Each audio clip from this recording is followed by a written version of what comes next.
Bonjour, on va travailler ensemble une nouvelle leçon de grammaire. Le mode indicatif. Le mode indicatif indique ce qui est, ce qui se fait. Il exprime la réalité.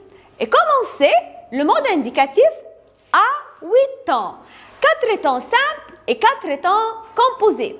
Les 4 temps simples, on a le présent, l'imparfait, le futur simple, le passé simple. Les 4 temps composés, on a le passé composé, le plus que parfait, le futur antérieur et le passé antérieur. Aujourd'hui, on va apprendre ensemble les emplois de ces temps.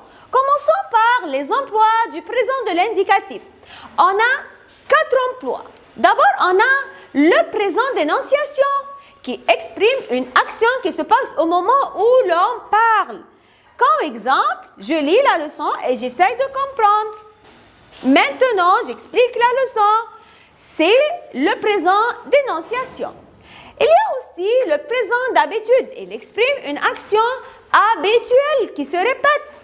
À la télévision, je regarde souvent des feuilletons.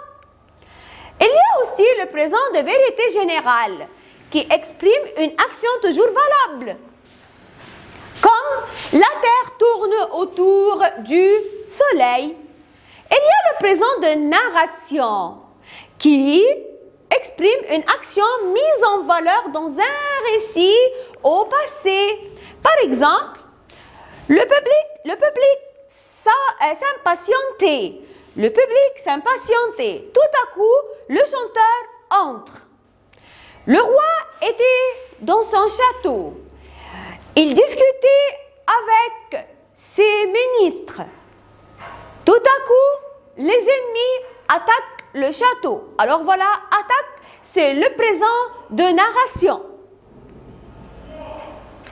Maintenant, avec les emplois du futur. D'abord, le futur exprime une action qui est à venir, qui va venir. Demain, nous prendrons le bus pour aller à l'école.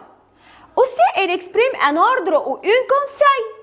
Tu prendras un cachet et tu iras te coucher. Tu traceras une ligne.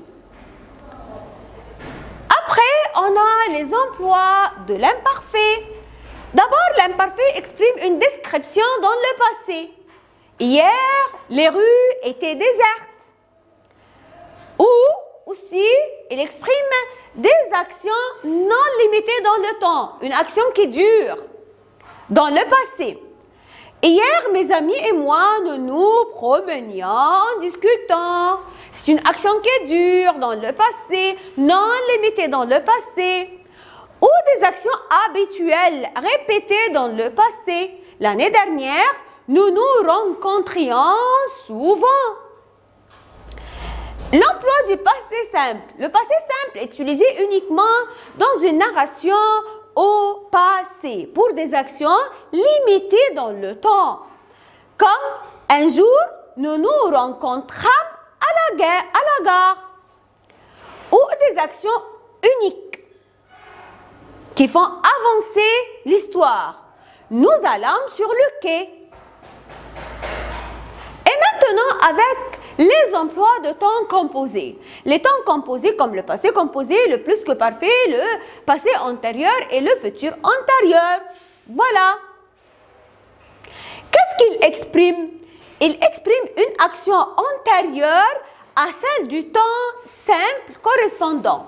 Par exemple, quand j'ai tout préparé, je pars. Alors le passé composé ici exprime une action antérieure à une autre au présent. Quand j'avais tout préparé, alors ici, le plus que parfait exprime une action antérieure à une autre à l'imparfait.